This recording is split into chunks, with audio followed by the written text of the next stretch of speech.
Speech off.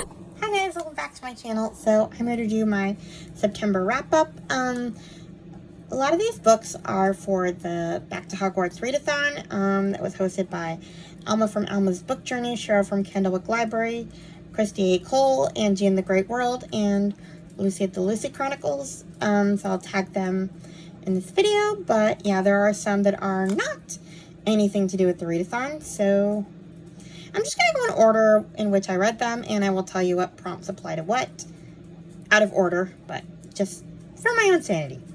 So the first one has nothing to do with readathon. I just read it because I just read the first one last month. So I read The Amish Midwife's Courtship by Cheryl Williford. I give this one 3 stars. I honestly can't even remember what it was about. It was that boring. Like, I already forgot about it. The first one was about a widower and, like, you know, he has 2 little girls, and this Amish woman wants to leave her pretty abusive father's house, and so they have an arranged marriage. Oh, okay. So this one, yeah, I remember now. The sequel is about the widower's sister-in-law. Like, his dead wife's sister, like, younger sister, her romance with this guy. And, it was okay. It wasn't that as interesting as the first one was. We have a terrible mother, the same terrible mother that appears in the first one, because that woman didn't want her dead daughter's husband remarrying, and now she doesn't want her, younger daughter marrying a poor guy. It's just, ugh. I didn't like this book.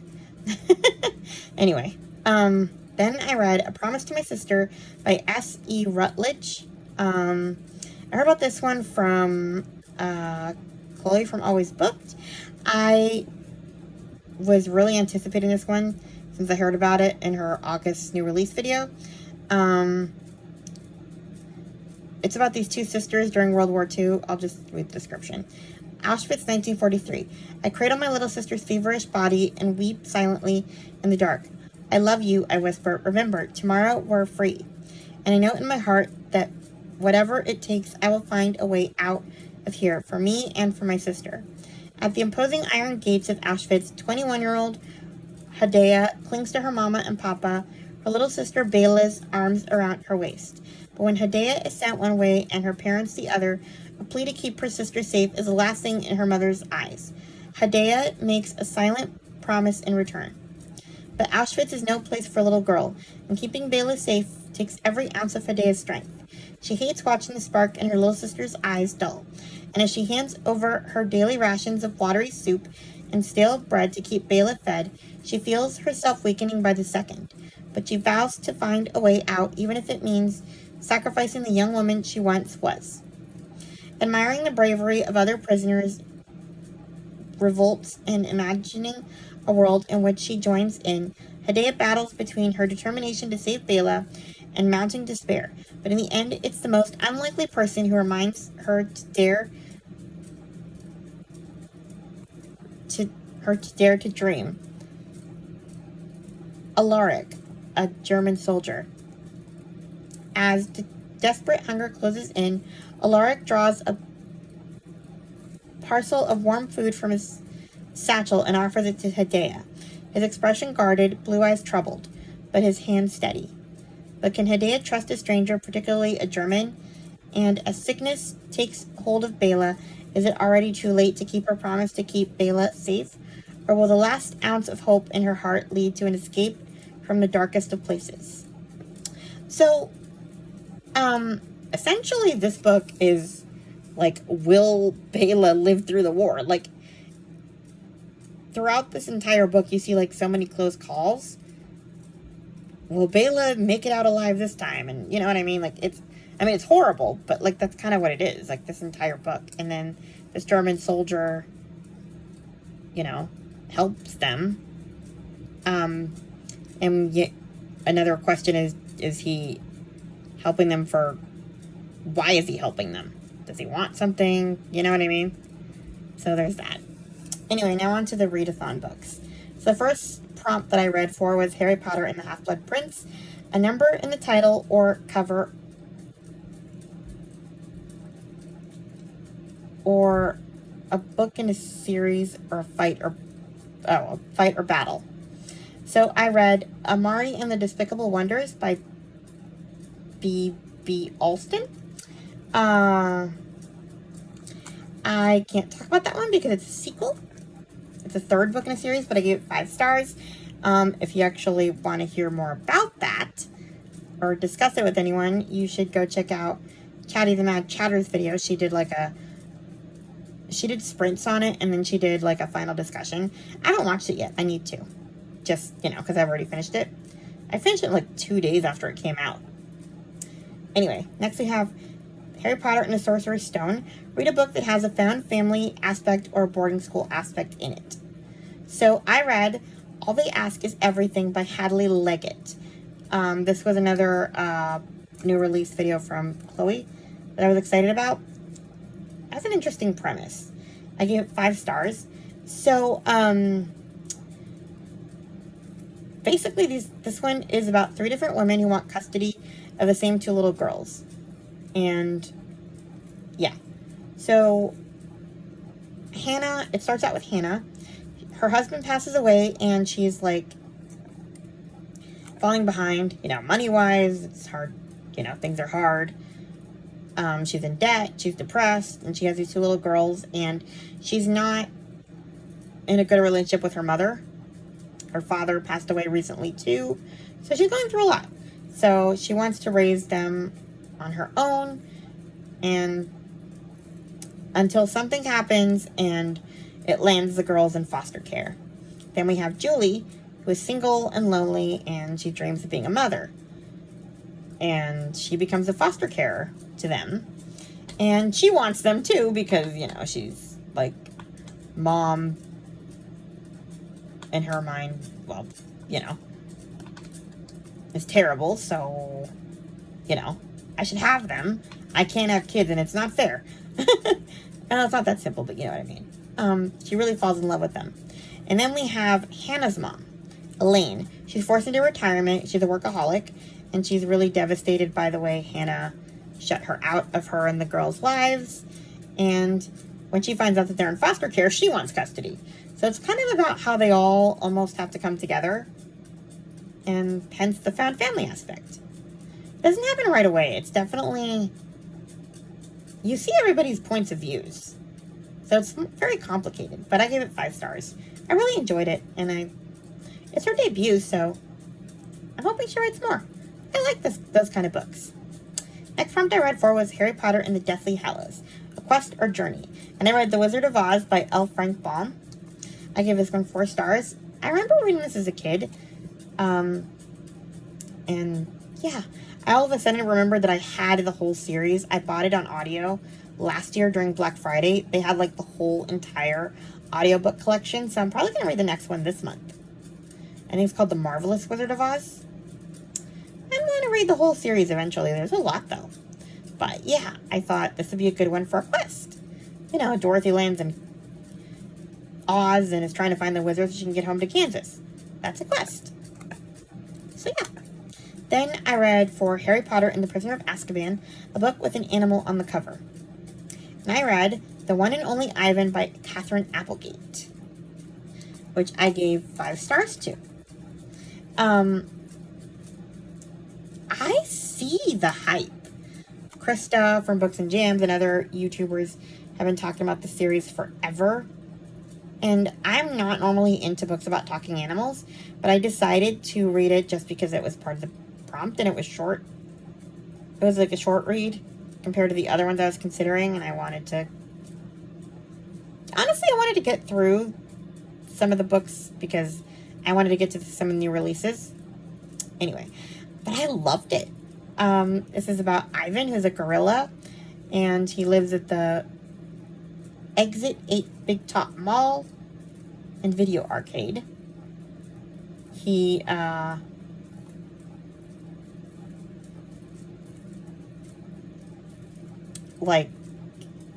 he has a friend Uh, Bob, a stray dog, and Stella, an elderly elephant. And he's an artist. He likes to draw things.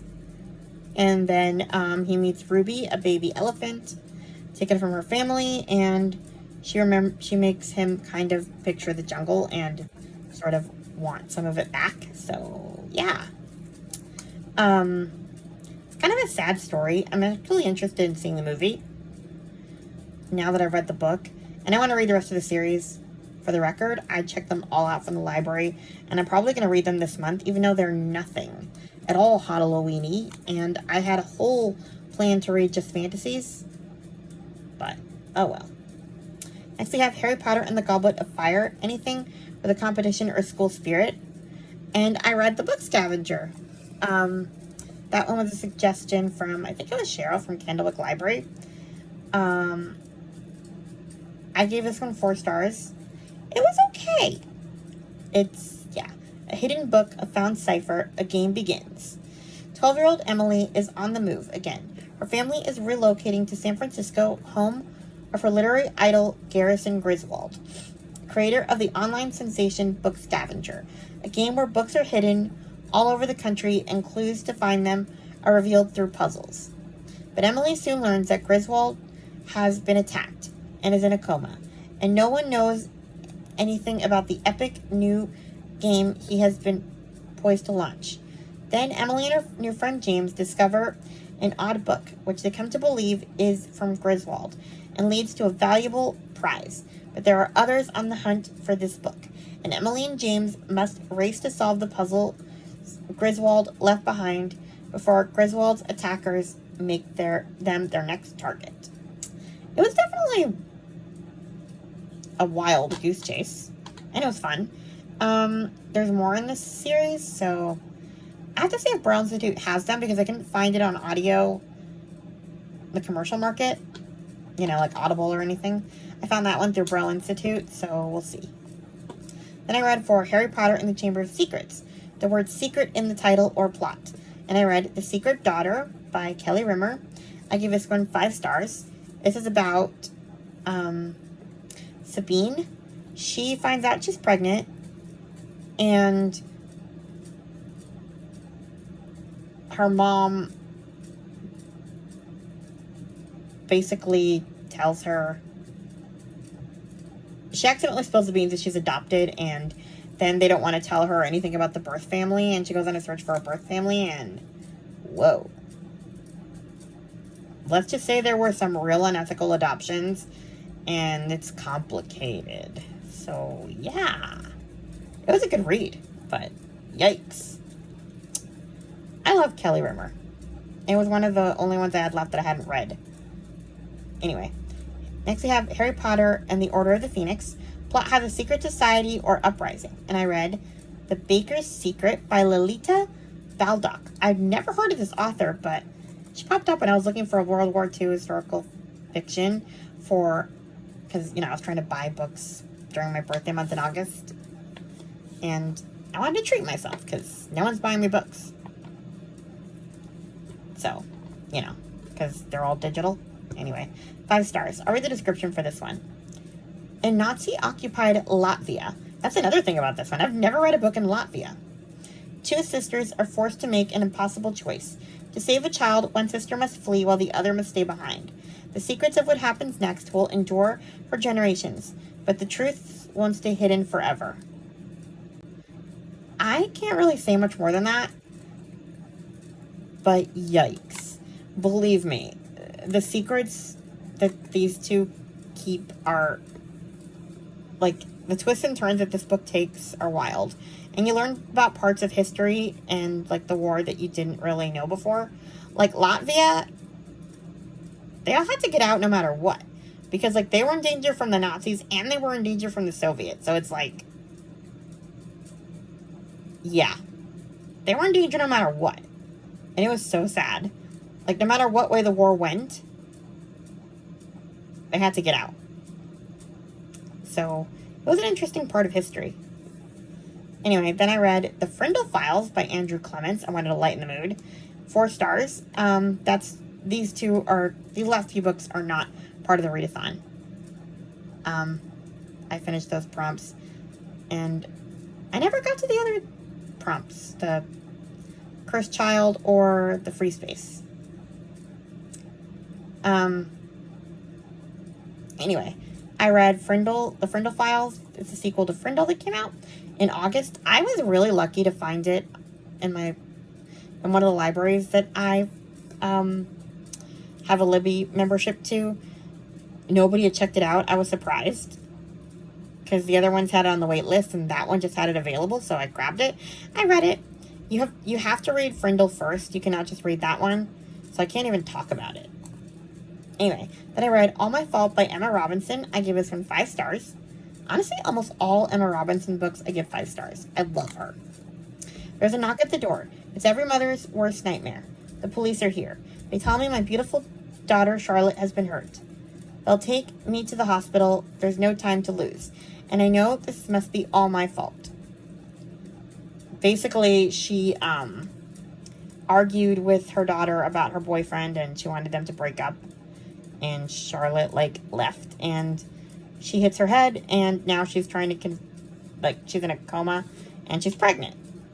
And, yeah, she ends up brain dead, and so that was just a baby to protect, and so she basically has to protect her.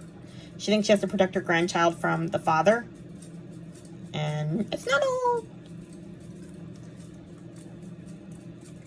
as it seems, I guess. There's more to it.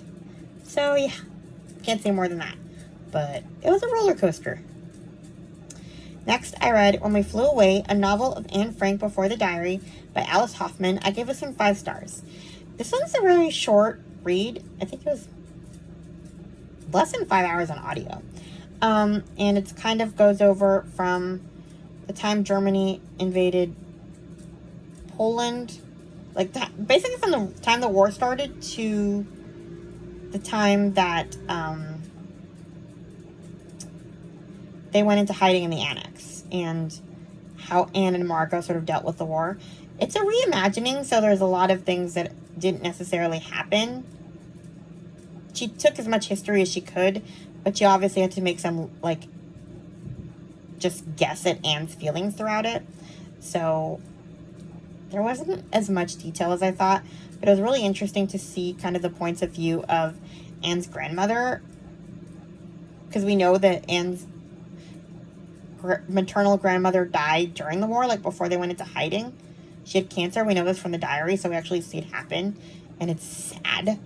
And we kind of see Anne's relationship with her mom fluctuate, which is interesting, and Anne and Margot's relationship too. They go up and down. She really tried to be authentic to the diary, I think, while still giving it a little bit of hope.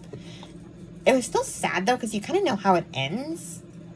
So, you're almost reading it with a sense of doom at the same time, because you know this can't go anywhere good. There's this... Anne asks her grandmother, what do you think will happen in the future? And Grandma says something like, you'll be a wonderful woman someday. And I'm like, oh, that's so sad, because she never made it to be a wonderful woman. You know what I mean? She never grew up. She died at 15. So it's just these little gut punches throughout the book. It was really sad. I heard about this one from Krista. She's the one who first told me about it. But it was a good read, because you do get into the minds of these different people.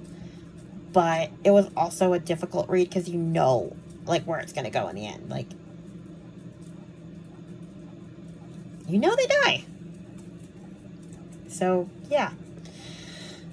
And then I ended the month with The Scandalous Sisterhood of Prequillo Place by Julie Berry. I first heard about this one from Meredith from the Currently Reading podcast, and I loved this book. I mean, it was wild. Basically, these girls, they're in a boarding school, and their headmistress and her brother die. Suddenly, they're just eating dinner, and right at the beginning of the book, they just drop dead. and they don't want to be sent away from the school, so they basically are trying to hide the body, and it's mayhem instantly. Like, this needs to be a comedy of just these teenage girls burying a corpse. Like, this could be a movie. I would watch it. Somebody needs to make this happen. I mean, and they kept making these, like, inappropriate death jokes. I mean, I was cackling the entire time. I never knew I liked funny books, but I've read a lot of them this year, and this was one of them. Wow. So yeah, it was a great way to end the month on a very funny murder mystery. And the funny thing was that, like, you start to kind of figure out who did it. Like, they start to try to figure out who killed these people or why. And the funny thing was, I didn't really care who did it at the time. I just wanted them to be able to figure out how to hide the bodies, as bad as that sounds. So I wasn't even thinking about who did it until they started investigating who did it. Because for me, this wasn't a mystery. This was just these dumb kids thinking they could hide a body forever and just impersonate the headmistress. I mean, it was amazing. Like, wow. I had a lot of fun with this one. Anyway, those are the books that I read for the September. I think for October, I might go back to weekly wrap-ups. I just couldn't do it with a readathon just because I get confused with all the prompts. What I read when and all that stuff. So I just did my wrap-up for the whole month.